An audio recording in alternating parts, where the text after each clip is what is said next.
birthday, Tio Tomas ko. Punta ka.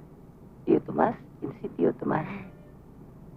Uncle namin. Kailan yung birthday niya? Sabado. Sabado? Birthday ko rin yun, Happy birthday, Birthday. Thank you.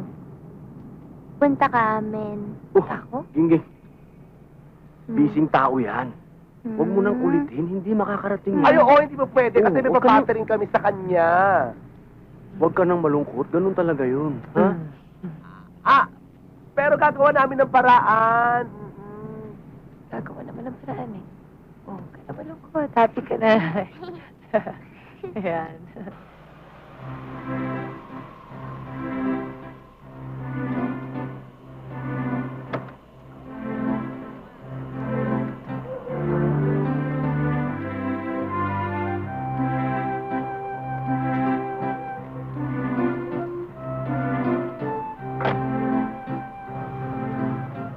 Bossing, sino yun? Wala yun, si Francine lang. Sus, si Francine. Sino? Oy.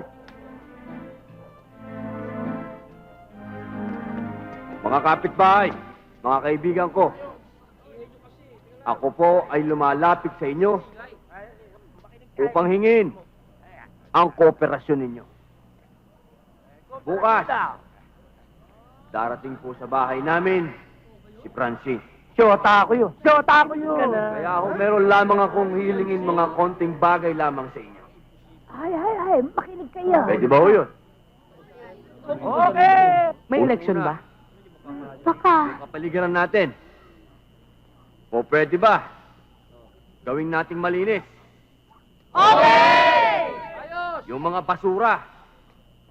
Ay, kuya, sakyan mo na lang sige mo. Pagbigyan na lang natin, baka lalo bumigay yan eh. Depresyon yan, masyadong napaya sa atin. Pinukonsinti mo eh. Hindi pati sa ating pananalita at sa mga kilos. Wala mo nang iihi sa poste! Mukhang tayong pinarinig ganigi mo ah. Di sa gulong tayo, Mi. Ikaw masyadong marumi isip mo. Wala mo nang tatay sa gitna ng kalye. Puro kay turo. Sa kabilang kanto tayo, tatay. Alam mo, mukhang natuluyan na siya. Kawawa naman. Francine, Naku, hindi na ako makakautang sa kanya. Panginoon, pagalingin niyo ho siya. lugar natin, hindi just. Pwede ba yun? May sapi rin pala ito. Usapang matino yan, mga kapitbahay.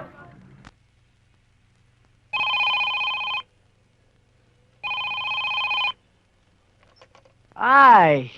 Hi there. Babes?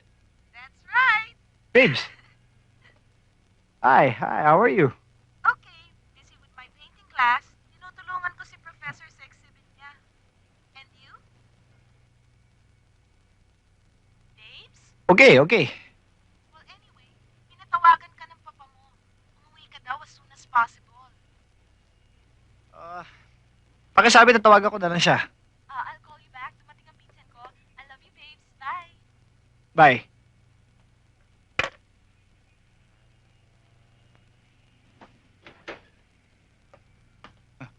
Sir, akala yung Mang Choy. sinisigil ako ng 10 piso dito.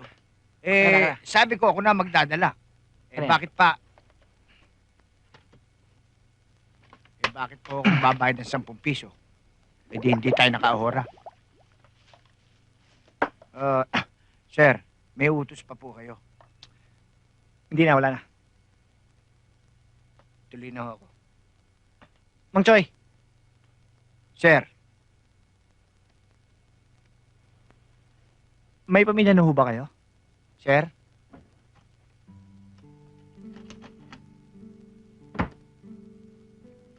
Mang Choy. Isa na lang to, ha? Isa na lang. Ganun nga ho. Ngayon, yung asawa ko, dating tindere sa palengke ng plastic. Ngayon ho, linggo-linggo bibili akong tabo. Dahil malo palang gani. Sabi niya, bakit ka mabili ng tabo? Sabi ko, gusto kita makilala eh. Ayun, nagkabulan, tinabo ko na.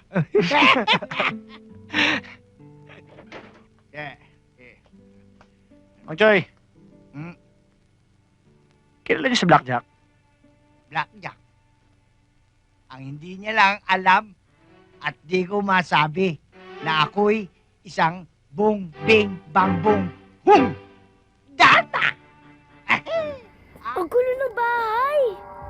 Diyos ko, ano nangyari? Ano? Ano itong bukas? Ay, mamatay man ako, nila ko to bago tayo umalis. Wala akong... Tingnan ko nga Tingnan niyo muna. sa taas. Tingnan natin. Pampira! Dinikawan tayo! Malamang, Lola. Ano to, may nag-field trip lang? Ay, nako. Sinabi ko na eh. Sinabi ko na. Alam ko na mangyayari to. Ayaw niyo maniwala sa akin. Alam mo pala eh! Ayaw niyo kasi maniwala. Pambihira! Kala niyo nagloloko ako. Ano kaya? Ano nangyari? Ate! Wala lahat doon ang alahas ko! Lahat? Lahat! Ate, yung ano ko, yung TV ko, nawala! Nanakaw din! Wala kang TV? Nagpaplano ka palang bumili, di ba? Si ate Pati pala, mga no? paintings tinira. Ano ka ba? Teka muna!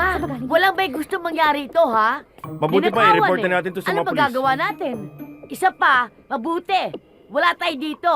Mabuti! Wala nasaktan sa atin, di ba? Siyempre, Lola. Paano tayo sasaktan? Wala nga tayo rito. Subukan nila saktan tayo nang wala tayo rito. Kaya hindi tayo nasaktan kasi wala tayo rito, di ba? Beauty, nga. puro kalokohan. Ayan. Ay, ano ba? Scam yan. Na-scam tayo. Alam ng mga magnanakaw na yan na walang tao dito. Napagplanuhan na tong bahay na to. Cecilia, binigay mo ba yung address natin dun sa Banville na yan? Oh, Oo, ate, sorry na ko. Ayan! Napapala mo. Mahilig ka kasing magpadala sa mga nagpapakyut na lalaki sa'yo. Ay, nako. Ang buhay ngayon, napakahirap. Lahat gagawin na ng tao, makapang-isa lang sa kapwa nila. Anong sinabi ko? Ay, Di ba? Di sa ate mo, alam mo na sabi niya na sa akin yan. Nandun pa tayo sa Benville. Sorry, ate. Ngayon ka pa magsusorry. Wala nang gamit. Wala na tayong magagawa. Ngayon talaga buhay. Ganun talaga eh. Linisin nyo na lang yan. Nakakahiya naman, di ba?